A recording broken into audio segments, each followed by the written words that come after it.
Bonjour à toutes et à tous. Merci de nous choisir pour vous informer. C'est parti pour votre magazine de la mi-journée. Nous avons le plaisir de recevoir aujourd'hui Pape Sène. Il est le président du parti Sam ak Suxali Sénégal. Monsieur Sène, bonjour et bienvenue sur Walf TV. Oui, bonjour Hassan.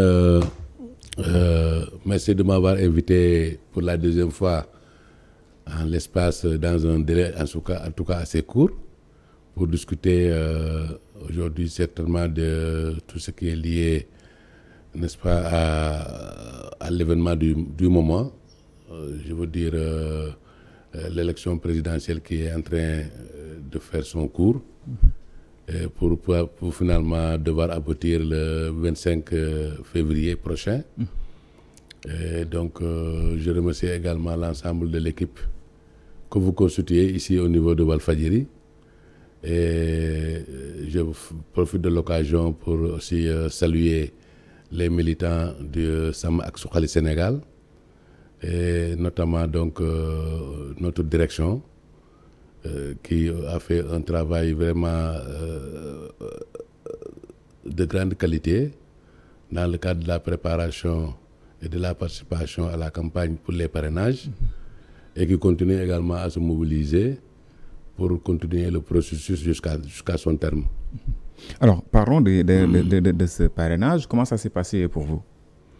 Au niveau des parrainages, nous avons eu la chance d'avoir des représentations dans les régions, dans les 14 régions du Sénégal. Mais comme vous le savez, nous, notre parti est un jeune parti qui a été donc créé en 2023. Et nous avons quand même travaillé à faire un maillage au niveau du pays. Mais nous avons eu beaucoup de régions que nous n'avons pas encore réussi à véritablement, je veux dire, couvrir en termes de représentation. Et c'est pourquoi, lorsque nous avons commencé les parrainages, du point de vue national, nous avons eu le nombre requis. Parce que nous avons eu exactement 69 307 parrainages sur l'ensemble du territoire. Mais malheureusement, la répartition régionale sur les 7 régions qui étaient exigées où on devait valider au moins 2000 parrains, nous n'avons pas réussi à avoir cette couverture sur 7 régions. Alors, c'est pourquoi nous avons donc, lorsque nous avons évalué la situation, au moment de déposer, nous nous sommes dit que de toutes les façons, nous savons que si nous déposons aussi, nous serons recalés. Donc, on ne voyait aucun intérêt à déposer parce que ce serait d'abord tromper nos militants. Ce serait également, disons, trahir un peu leur confiance parce qu'ils nous font confiance et ils pensent que tout ce que nous faisons est tout à fait correct. Et donc, leur dire que nous avons déposé et leur laisser croire que nous avons déposé un dossier complet alors que le dossier n'est pas complet, ce ne serait pas vraiment faire marcher dans la vérité, et ce ne serait pas également de la sincérité. Et nous voulons rester vraiment dans la vérité et assumer en tout cas ce que nous faisons en toute responsabilité et également dans le respect, n'est-ce pas, des liens que nous avons avec non seulement les membres de notre parti, mais le peuple sénégalais en général. D'accord. Alors, il y a eu beaucoup de bruit autour du contrôle de ces parrainages. 266 candidats ont récupéré des fiches de parrainage à la DGE. 92 d'entre eux ont déposé et seulement 21 candidats passent ce filtre du parrainage. Globalement, quelle lecture faites-vous de ce processus? Bon, d'abord, la première observation que moi j'ai faite lorsque je me suis rendu compte du nombre de candidats qui ont été à la DGE, donc pour retirer, en tout cas pour faire acte de candidature, mais je me suis dit que bon, c'est encourageant. Le nombre de Sénégalais qui souhaitent apporter en tout cas autre chose au Sénégal sont très nombreux. Ils sont nombreux au point que plus de 200 personnes aujourd'hui pensent pouvoir diriger le pays et apporter quelque chose de nouveau. Parce que je pense que quelqu'un qui décide de présenter sa candidature à la présidentielle, il l'a suffisamment mûri et il a mesuré véritablement ses capacités et il espère pouvoir y arriver. En tout cas, c'est le constat que j'ai fait au départ. Mais bon, je me suis rendu compte que par après, quand on regarde, ça n'a pas été facile, évidemment, d'abord pour nous, mais les résultats que nous avons obtenus, beaucoup de ces 200 et quelques candidats qui ont déposé n'ont pas eu un résultat pareil, n'est-ce pas?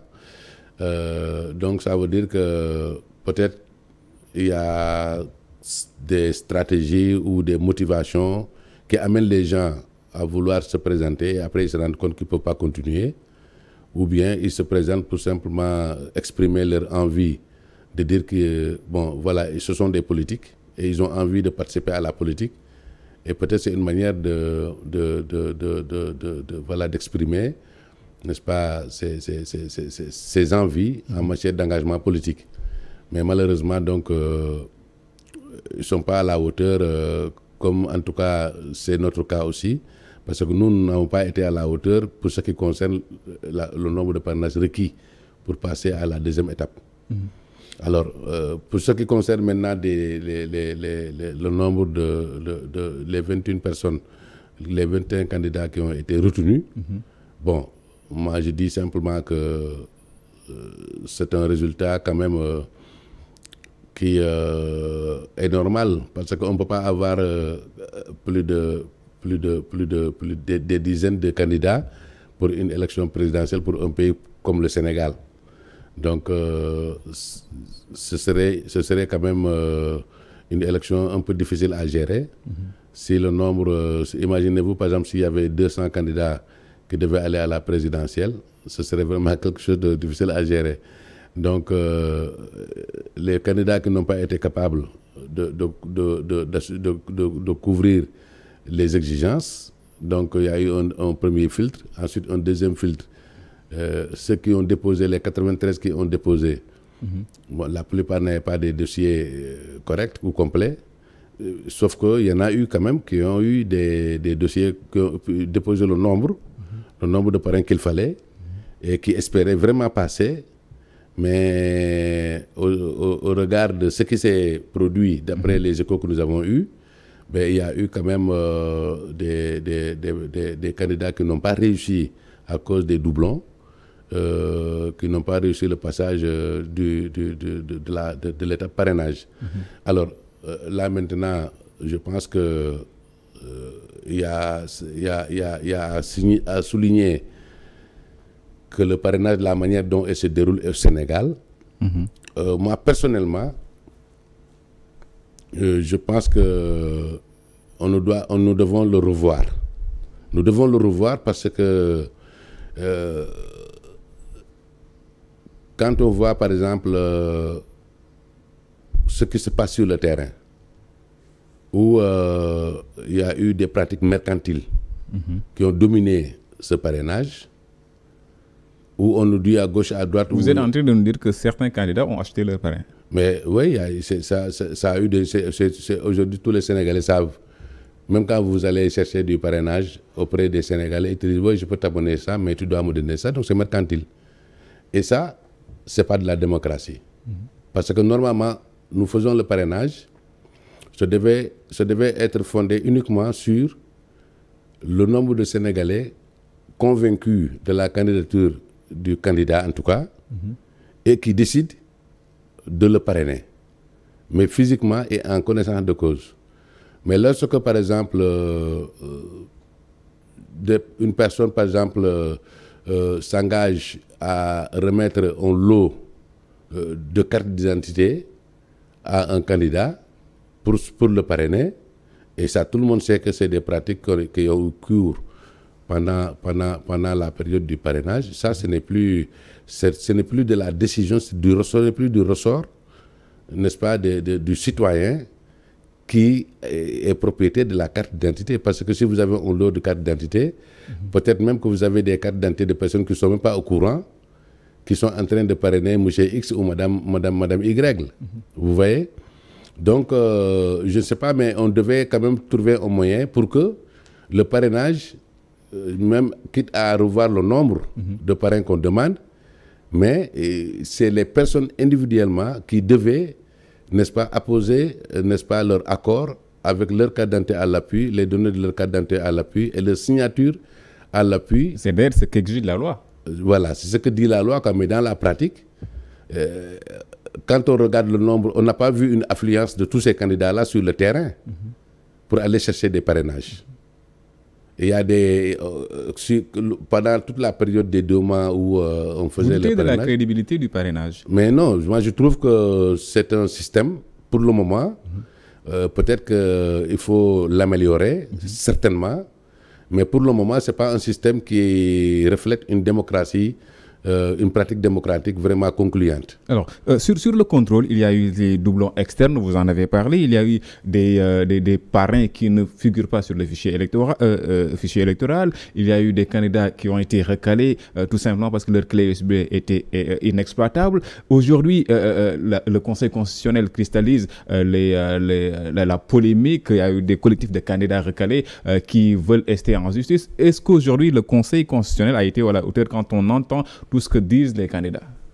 Moi, je pense que le Conseil constitutionnel a géré en contenu. On lui a remis, par exemple, certains éléments, comme par exemple lorsqu'on parle du fichier. Le Conseil constitutionnel a reçu un fichier sur lequel il devait travailler. Il a travaillé sur ce fichier. Parce que des informations que nous avons reçues, il paraîtrait que le fichier, selon la Sénat, qui est utilisé, est un fichier qui n'est pas actualisé. Ça signifie que les personnes qui se sont inscrites sur le fichier électoral en 2023, ou bien qui ont changé leur adresse en 2023, ben, c'est des personnes qui ne sont pas reprises. Est-ce que ce n'est pas biaisé le processus, c'est là? Mais c'est absolument biaisé le processus parce qu'aujourd'hui, si ça continue jusqu'aux élections, si d'ici le 25 février, le fichier n'est pas actualisé, cela signifie que les personnes qui sont inscrites en 2023, nouvellement inscrites en 2023, ils ne pourront pas voter. Et là, c'est un problème, véritablement, parce que tout citoyen sénégalais qui en fait la demande et qui, en tout cas, respecte les procédures, doit être autorisé à voter, à participer au choix de celui qui va diriger le pays. Donc, je ne comprends pas qu'on puisse organiser une réinscription sur les listes électorales et qu'il y ait beaucoup de personnes qui ont changé leur lieu de vote, beaucoup de personnes aussi qui se sont inscrits et d'autres qui se sont réinscrits et qu'on leur empêche de participer à l'élection présidentielle parce que simplement ils ne sont pas repris sur le fichier. Je crois qu'il était absolument nécessaire de procéder à l'actualisation, n'est-ce pas, du fichier électoral à partir du moment où, n'est-ce pas, les personnes ont terminé de s'inscrire et ont reçu leur carte d'identité. Parce que moi qui vous parle, par exemple, je suis dans cette situation. Moi, j'ai changé d'adresse. J'ai changé de lieu de vote. Je votais en Belgique, j'ai décidé de voter au Sénégal parce que j'étais candidat. J'ai reçu ma carte d'identité, mais je me demande si je suis encore dans le fichier. Le jour du vote, si aujourd'hui le fichier n'est pas actualisé et que les personnes qui votent, qui doivent aller voter, ceux qui sont inscrits cette année, ou ceux qui ont transféré leur lieu de vote cette année, ne sont pas repris dans le fichier actuel, le fichier n'est pas actualisé, ça veut dire que moi, le jour du vote, je vais aller dans mon centre, mais mon nom ne sera pas sur la liste des personnes qui doivent voter. On a vu pareille situation à Touba en 2017 lors des élections législatives. Aujourd'hui, est-ce que tout ceci ne remet pas en cause la fiabilité, la crédibilité du prochain scrutin?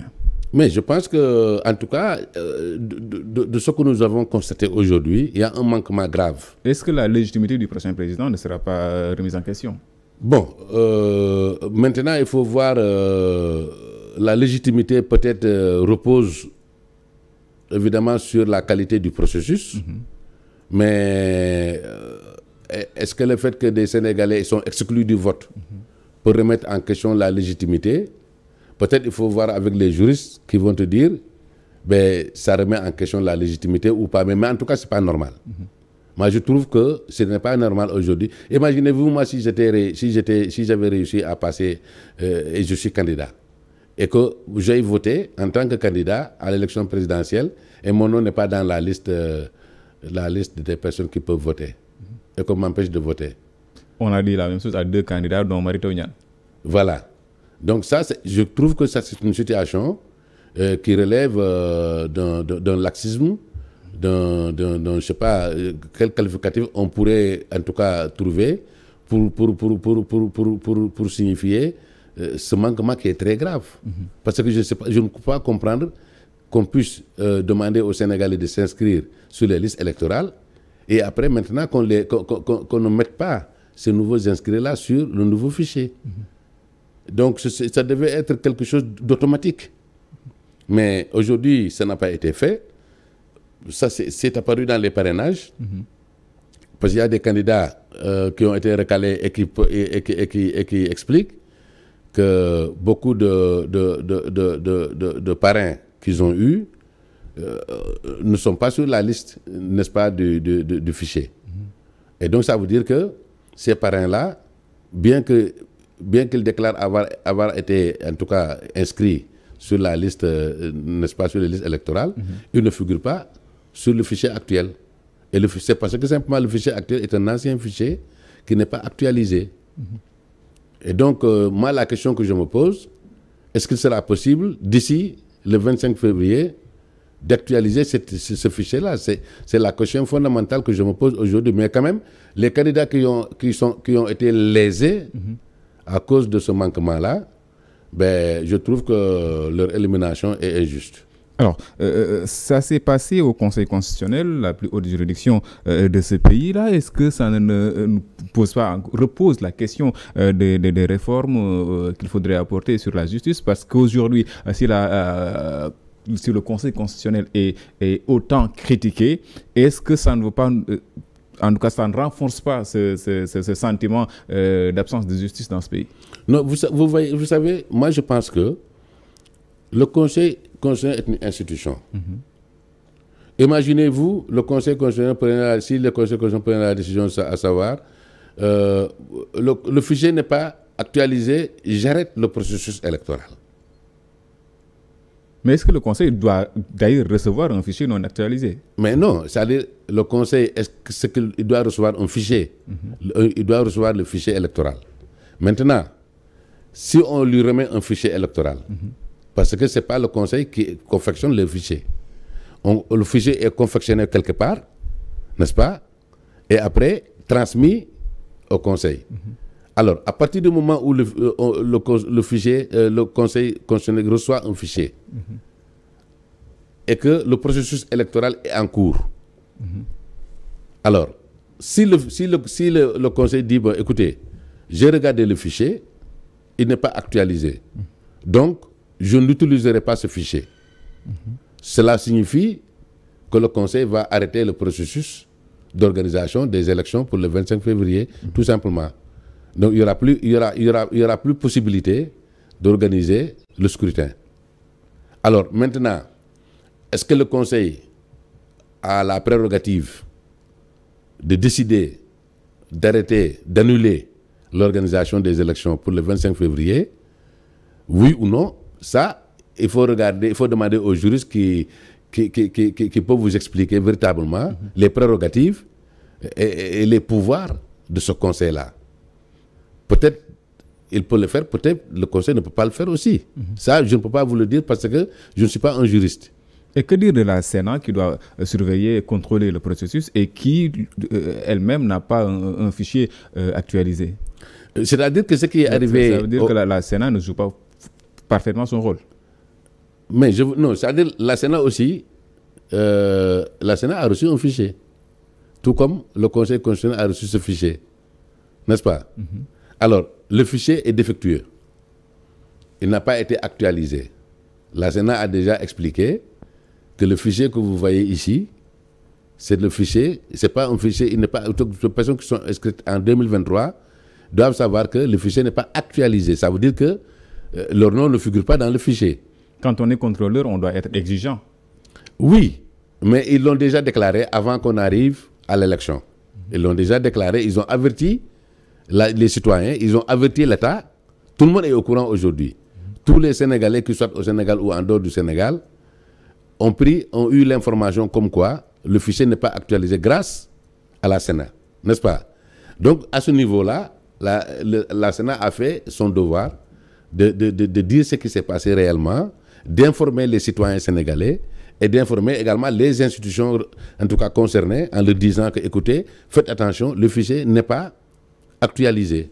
Maintenant, est-ce que c'est la Sénat qui doit seule prendre la décision de dire, bon, écoutez, nous avons un fichier électoral qui n'est pas actualisé, donc il n'est pas possible de faire les élections et nous allons bloquer les élections. Est-ce que la Sénat a ce pouvoir-là? Bon, je pense que je ne connais pas les prérogatives en termes de droit de ce que la Sénat peut faire ou ce qu'elle ne peut pas faire dans cette matière-là, mais je ne pense pas que la Sénat, à elle toute seule, peut décider d'arrêter le processus électoral parce que simplement le fichier n'est pas donc actualisé. Mais ce que je peux dire, c'est qu'il n'est absolument pas responsable ni normal d'aller aux élections avec un fichier électoral qui n'est pas actualisé au moment où, sur l'étendue du territoire national et au niveau des pays où se trouvent des Sénégalais de l'étranger, n'est-ce pas, les gens se sont réinscrits ou bien en tout cas ils se sont inscrits tout simplement pour participer, n'est-ce pas, à l'élection et que ces données-là ne sont pas repris, n'est-ce pas, dans le fichier. Ça, je trouve que c'est un manquement très grave et ça doit faire l'objet d'une discussion très approfondie avec toutes les parties concernées pour qu'une décision soit prise afin de corriger en tout cas l'erreur, quoi. Et que faudrait-il pour éviter un fiasco électoral? Bon, un fiasco électoral, le fait déjà qu'il y ait des Sénégalais qui ne votent pas, c'est un problème.